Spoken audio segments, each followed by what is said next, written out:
से नैना मिलाएंगे।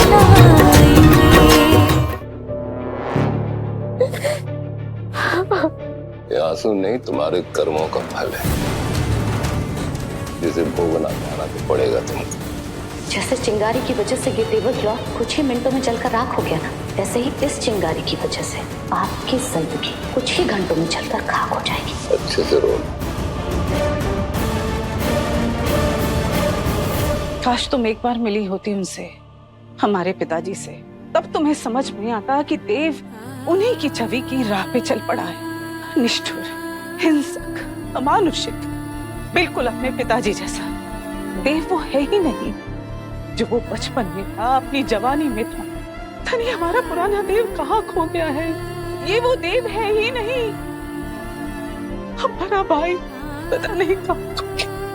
मुझे तो यकीन नहीं हो रहा बुआ जी के पापा कभी वैसे हुआ करते थे। मुझे भी यकीन नहीं होता राजीव कि देव इतना बदल गया। बचपन में देव ना बहुत नटखट था, मस्त मौला, और वो कॉलेज वाला देव, अरे हमेशा दूसरों की मदद करने के लिए तत्पर, आगे बढ़कर तैयार। पापा हाँ राजीव, चुटकुलों का भंडार होता था उसके पास। हमको इतना हंसाता था कि हमारी हंसी के ठहाके ना पूरी हवेली में गुंजा करते थे, जब तक कि वो आके नहीं धमकता था। वो क्रूर, असुर, एक दिन तो उसने हमारी हंसी ठहाकों की वजह से उसको इतना मारा, इतना सोटी से मारा कि उसकी पीठ लाल हो गई। बुआ जी, राजीव एकदम ठीक कह रहा है। राजीव के साथ अपनी इस प्यारी सी दुनिया में ना बस उसी में रम जाओ, उसी में बस जाओ। देव को सुधारने का मत सोचो, वो नहीं बदलेगा। वो जिस राह पे चल पड़ा है ना, उसको वापस लाना बहुत मुश्किल है, असंभव है। बेटा, बंजर जमीन पर फसल नहीं उगा करती, प्यार के फूल नहीं खिलते बच्चे।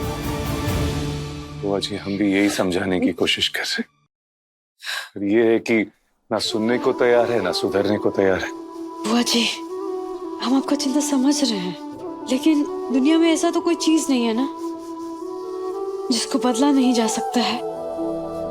माने मौसम बदलता है, समय बदलता है, मन बदलता है, तो का इंसान नहीं बदलेगा। फसल तो छोड़िए, इंसान तो जमीन खोद के सोना भी निकाल लेता है, पत्थर पे फूल भी उगा देता है।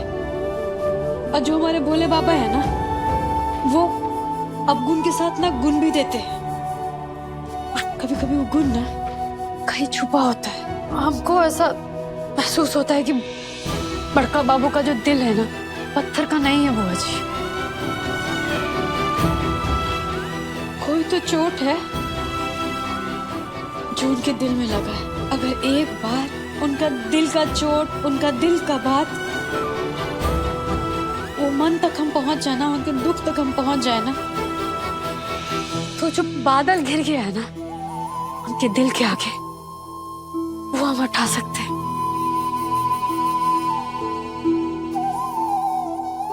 बुआ जी ये भी बाबा की तरह, ना वो सुधरेंगे और ना ये सुधरेगी। जिद्दी है, जिद्दी। दयालु दुर्गा नहीं सुधरेगी। आप लोग हैं ना हमारे साथ, है ना? चलो चिंटू मास्टर। अवधेश, खुशबू, चलिए चलिए राजीव बाबू, कैसा है तू? अवधेश आ गया, बेल हो गई। कैसा है तू बेटा? खुश रह। हम ठीक है माँ।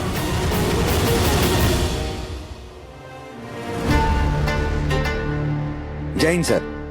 सर बेल पेपर्स मिल गए हैं। आपके जूनियर लॉयर ने थाने में आके जमा करवा दी थी। शुक्रिया इंस्पेक्टर साहब, शुक्रिया। ये सब हमारी दयावान दुर्गा की वजह से हुआ है। ये है तो सब मुमकिन है। साक्षात दुर्गा ही है।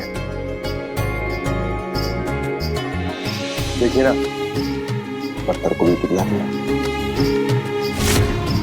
भूमि, बेटा आरती का थाल लेके आओ।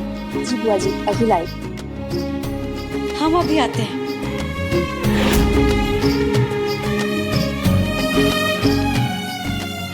दरवाजे पर ही खड़ा रहेगा या अंदर भी आएगा? देव, एक मिनट ठहरो, कुहू को आ जाने दो। ये लो आ गई। ये लीजिए बुआ जी। बेटा तुम ही करो ना आरती। हाँ, आज तुम्हारी वजह से अवधेश जेल से छूट के आया है। पकड़ो थाल।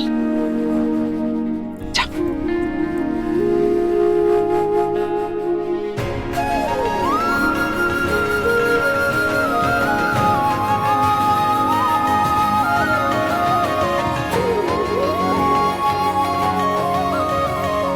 हम कहे थे ना आपसे सब ठीक हो जाएगा।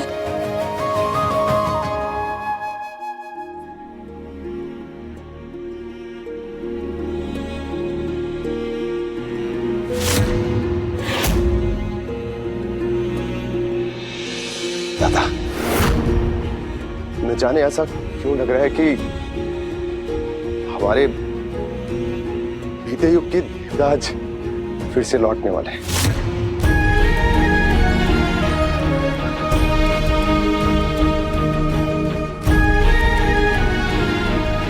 आज जो ये हुआ है ना, इसमें कुछ हाथ तो हमारी घर की बड़ी बहू का भी। शाबाश को, ये है इसकी कीमत।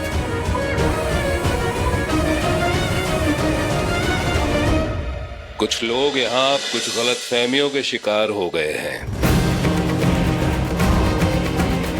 अवधेश को छुड़ाने का मकसद हमारा केवल इतना था कि हमें अपनी इज्जत बचानी थी।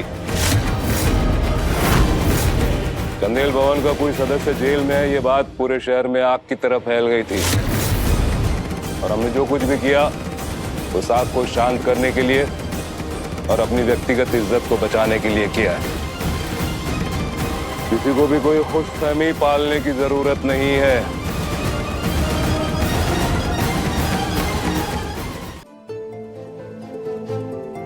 अवधेश बाबू घर आ गए, इससे अच्छा बात क्या हो सकता है ना।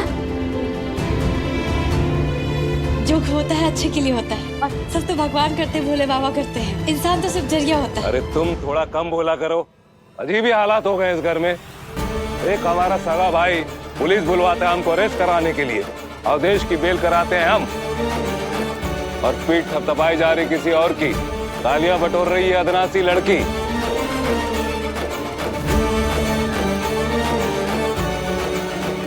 देवनारायण चंदेल क्या मानसिक रूप से इतना दिवालिया हो गया है कि उसको तुम जैसी लड़की की प्रेरणा की जरूरत पड़ेगी। अवधेश बाबू, ये किसी की प्रेरणा का नतीजा नहीं है, ये हमारी इज्जत की जरूरत है।